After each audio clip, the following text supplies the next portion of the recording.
क्षेत्र में भारत आगे रहे, इसके लिए काम शुरू हो चुके हैं। माननीय सदस्यगण, मेरी सरकार भारत की युवा शक्ति की शिक्षा और कौशल विकास के लिए निरंतर नए कदम उठा रही है। इसके लिए नई राष्ट्रीय शिक्षा नीति बनाई गई और उसे तेजी से लागू किया जा रहा है। राष्ट्रीय शिक्षा नीति में मातृभाषा और भारतीय भाषाओं में शिक्षा पर बल दिया गया है। इंजीनियरिंग, मेडिकल, कानून जैसे विषयों की पढ़ाई भारतीय भाषा में प्रारंभ कर दी गई है।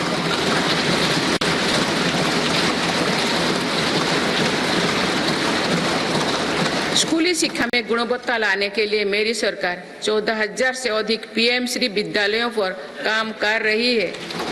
इनमें से 6,000 से अधिक विद्यालय शुरू हो चुके हैं। मेरी सरकार के प्रयासों से देश में ड्रॉप आउट रेट कम हुआ है। उच्च शिक्षा में छात्राओं के दाखिले ज्यादा हो रही है। अनुसूचित जाति के विद्यार्थियों के नामांकन में लगभग 44% वृद्धि हुई है।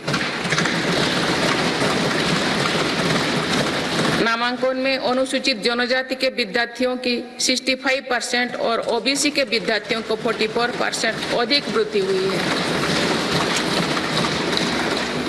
इनोवेशन को बढ़ावा देने के लिए अटल इनोवेशन मिशन के अंतर्गत 2000 अटल टिंकरिंग लैब स्थापित किए गए हैं। इसमें 1 करोड़ से अधिक विद्यार्थी जुड़े हैं। साल 2014 तक देश में 7 एम्स और 390 से भी कम मेडिकल कॉलेज थे। वही पिछले दशक में 16 एम्स और 315 मेडिकल कॉलेज स्थापित किए गए।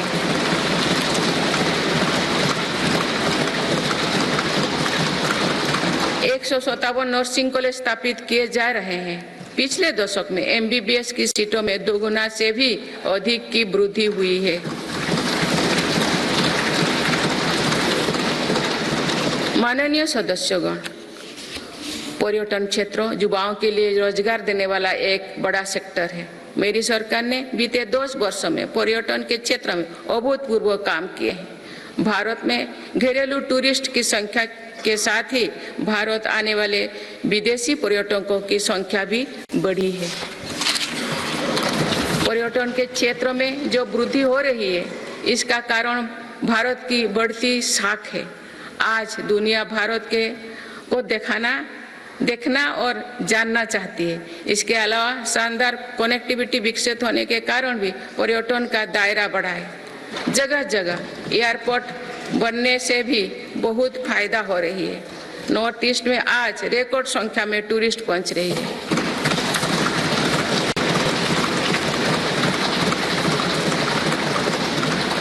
अंडमान निकोबार और लक्षद्वीप को लेकर उत्साह चरम पर है। मेरी सरकार ने देश भर में तीर्थ और ऐतिहासिक स्थलों के विकास पर बल दिया है।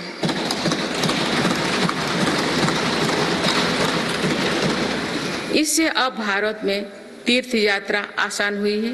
वही दुनिया भी भारत में हेरिटेज टूरिज्म को लेकर आकर्षित हो रही है।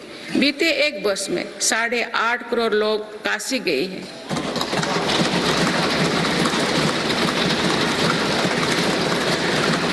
करोड़ से अधिक लोगों ने महाकाल के दर्शन किए हैं।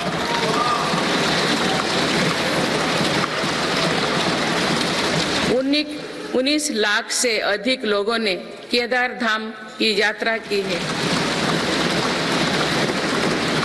अयोध्या धाम में ही प्राण प्रतिष्ठा के बाद 5 दिनों में ही 13 लाख श्रद्धालु दर्शन कर चुके हैं।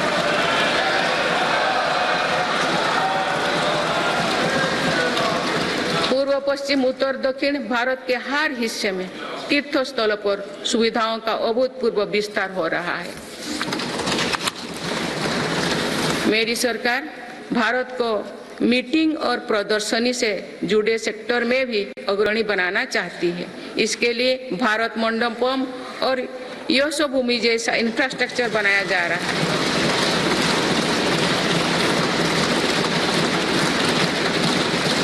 आने वाले समय में टूरिज्म रोजगार का एक बहुत बड़ा माध्यम बनेगा।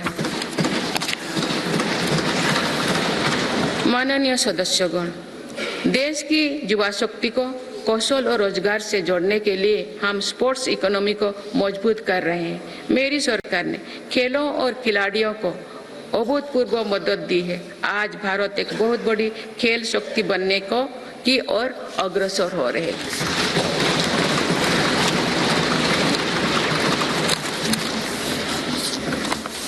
खिलाड़ियों के साथ ही आज हम स्पोर्ट्स से जुड़े दूसरे क्षेत्रों पर भी बोल दे रहे हैं। आज नेशनल स्पोर्ट्स यूनिवर्सिटी बन चुकी है। देश में हमने दर्जनों सेंटर ऑफ एक्सीलेंस बनाए हैं।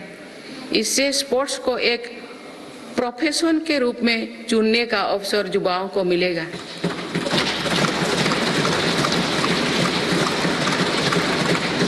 खेल उपकरण से जुड़ी इंडस्ट्री को भी हर प्रकार की मदद दी जा रही है। बीते 10 वर्षों में भारत ने अनेक खेलों से जुड़े इंटरनेशनल स्पोर्ट्स इवेंट्स का शानदार आयोजन किया। देश के युवाओं में कर्तव्यबोध और सेवा भाव का विस्तार करने के लिए मेरा युवा भारत संगठन बनाया गया है।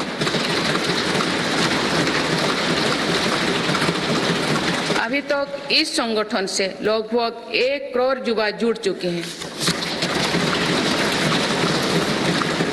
माननीय सदस्यगण, संक्रमण काल में एक मजबूत सरकार होने का क्या मतलब होता है, ये हमने देखा है। बीते 3 वर्षों से पूरी दुनिया में उथल-पुथल मची हुई है। दुनिया के अलग अलग हिस्सों में दरार पड़ गए हैं। इस कठिन दौर में मेरी सरकार ने भारत को विश्व मित्रों के रूप में स्थापित किया है।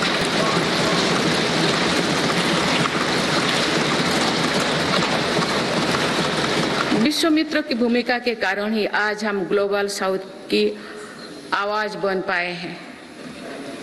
बीते 10 वर्षों में एक और पुरानी सोच को बदला गया है। पहले डिप्लोमेसी से जुड़े कार्यक्रम को दिल्ली के गलियारे तक ही सीमित रखा जाता था। मेरी सरकार ने इसमें भी जनता की सीधी भागीदारी सुनिश्चित की है। इसका एक बेहतरीन उदाहरण भारत द्वारा G20 अध्यक्षता के दौरान देखा गया है।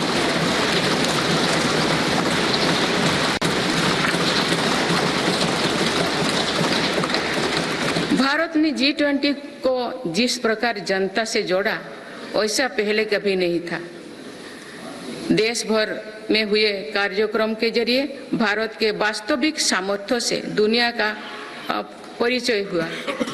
जम्मू कश्मीर और नॉर्थ ईस्ट में पहली बार इतने बड़े अंतर्राष्ट्रीय कार्यक्रम हुए।